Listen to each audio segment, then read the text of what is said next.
ایک ٹکڑا فرحت اللہ بیگ کا.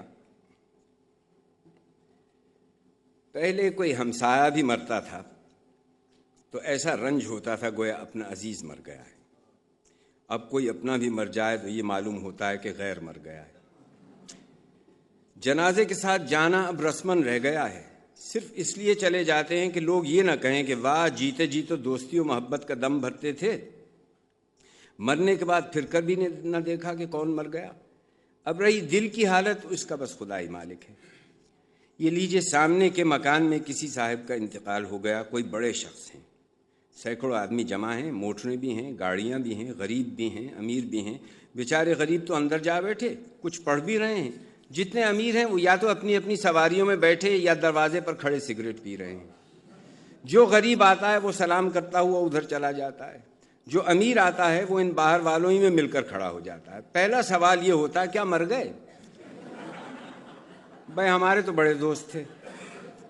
اتنا کہا اور اپنی جیب سے سگریٹ کا بکس یا پانوں کی ڈبیا نکالی. لیجے تعزیت ختم ہوئی اور رنج دلی کا اظہار ہو چکا. اب دنیا بھر کے قصے چھڑے، ایک دوسرے سے نہ ملنے کی شکایت ہوئی، دفتر کی کارروائیاں دریافت کی گئیں، ملک کی خبروں پر رائے زنی ہوئی. غرض اس بات چیت کا یہاں تک سلسلہ کھنچا کہ مکان سے جنازہ نکل آیا. یہ دیکھتے ہی دروازے کی بھیڑ چھٹ گئی. کچھ ادھر ہو گئے، کچھ ادھر. آگے آگے جنازہ ہے، اس کے پیچھے پیچھے یہ سب لوگ ہیں. ابھی چند قدم چلے ہوں گے کہ ان کے ساتھ والوں میں بھی تقسیم ہونی شروع ہوئی، اور چپ چاپ اس طرح ہوئی کہ کسی کو یہ معلوم نہ ہوا کہ کب ہوئی اور کیوں کر ہوئی. جن کو پیچھے رہنا تھا انہوں نے چال آہستہ کر دی، جنہیں ساتھ جانا تھا وہ ذرا تیز چلے. غرض ہوتے ہوتے یہ ساتھ والے 3 حصوں میں بٹ گئے. آگے تو وہ رہے جو مرنے والوں کے عزیز تھے، اس کے پیچھے وہ لوگ رہے جن کے پاس یا تو سواریاں نہ تھی یا شرما شرمی پیدل ہی جانا مناسب سمجھتے تھے. آخر میں وہ طبقہ ہوا جو آہستہ آہستہ پیچھے ہٹتا ہٹتا اپنی سواریوں تک پہنچ گیا اور ان میں سوار ہو گیا.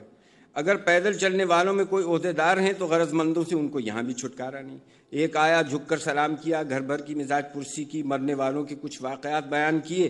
اگر ڈاکٹر کا علاج تھا تو ڈاکٹری کی برائیاں بیان کیں، اگر حکیم کے علاج سے مرائے تو طبابت کی خرابیاں ظاہر کیں، اور اسی سلسلے میں اپنے واقعات بھی بیان کر گئے. غرض اس طرح جوڑی بدلتے بدلتے مسجد تک پہنچی گئے. یہاں ہمراہیوں کی پھر تقسیم ہوتی ہے. ایک تو وہ ہیں جو ہمیشہ نماز پڑھتے ہیں اور اب بھی پڑھیں گے. دوسرے وہ ہیں جو نہا دھو کپڑے بدل کر اسی جنازے کے لیے آئے ہیں. اور تیسرے وہ ہیں جو اپنی وفاداری پر قائم ہیں، یعنی نماز نہ کبھی پڑھی ہے اور نہ پڑھیں گے.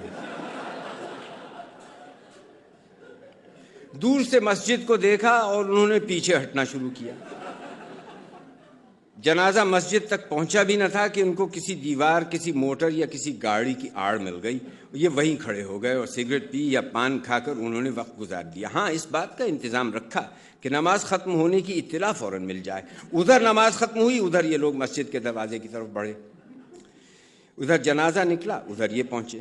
یہ تو ساتھ والوں کا حال ہوا. اب راستے والوں کی سنیے. اگر میت کے ساتھ صرف 2-4 آدمی ہیں تو کوئی پوچھتا بھی نہیں کہ کون جیا کون مرا. اگر جنازے کے ساتھ بڑے بڑے لوگ ہوئے تو دکان والے ہیں کہ ننگے پاؤں بھاگے چلے آئے مرنے والے کا نام پوچھا، مرض دریافت کیا اور واپس ہوئے.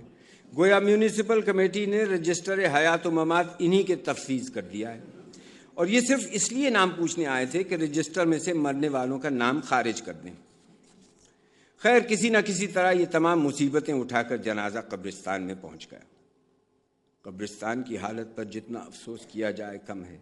جائے عبرت کو جائے وحشت بنا دیا ہے. قبرستان کیا ہے؟ خاصا ایک جنگل ہے. ایک طرف ٹوٹی پھوٹی ایک جھونپڑی پڑی ہے، اس میں ایک سقے صاحب، ان کی بیوی، 10-12 بچے، 5-6 بکریاں، ایک لنگڑا ٹٹو، 100-200 مرغیاں، 5 چھیلیاں اور خدا معلوم کیا کیا بلیات بھرے پڑے ہیں. جس حصے میں قبریں ہیں وہاں کی گھاس بڑھ کر کمر ہو گئی ہے. دیواروں کو توڑ کر لوگوں نے راستے بنا لیے ہیں. نیم، پیپل اور خدا معلوم کس کس قسم کے درخت قبروں کے تعویذ اور چبوترے توڑ کر نکل آئے ہیں.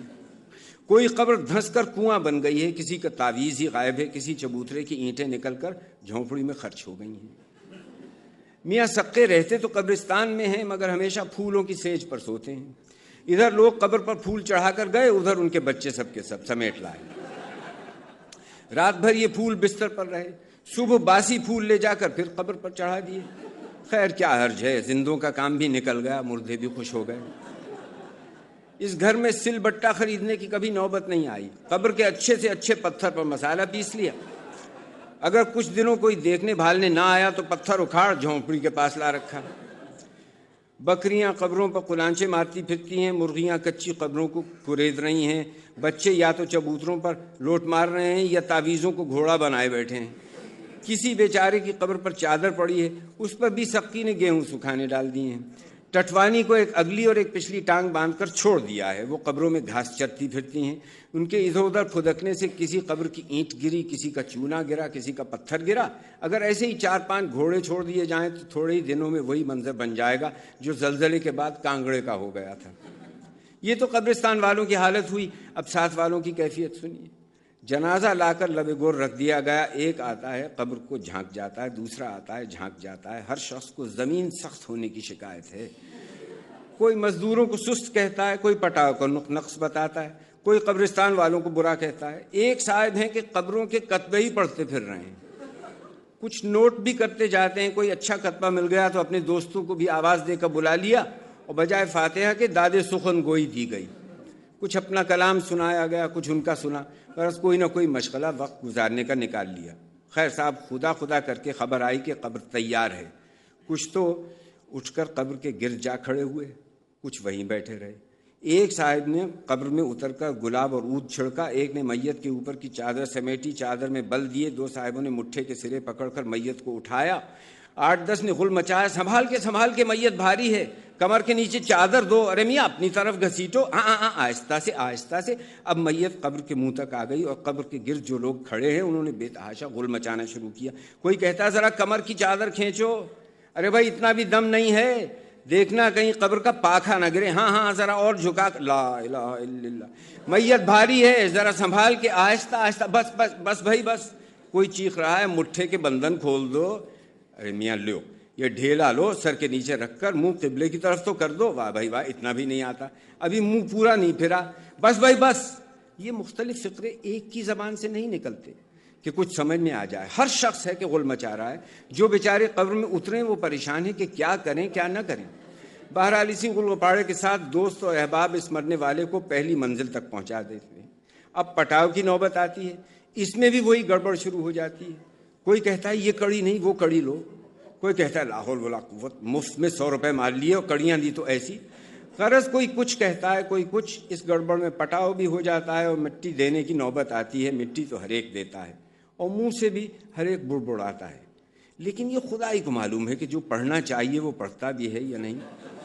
البتہ لفظ منہا بہت اونچی آواز میں کہا جاتا ہے اور باقی سب الفاظ منہ ہی منہ میں ختم کر دیے جاتے ہیں۔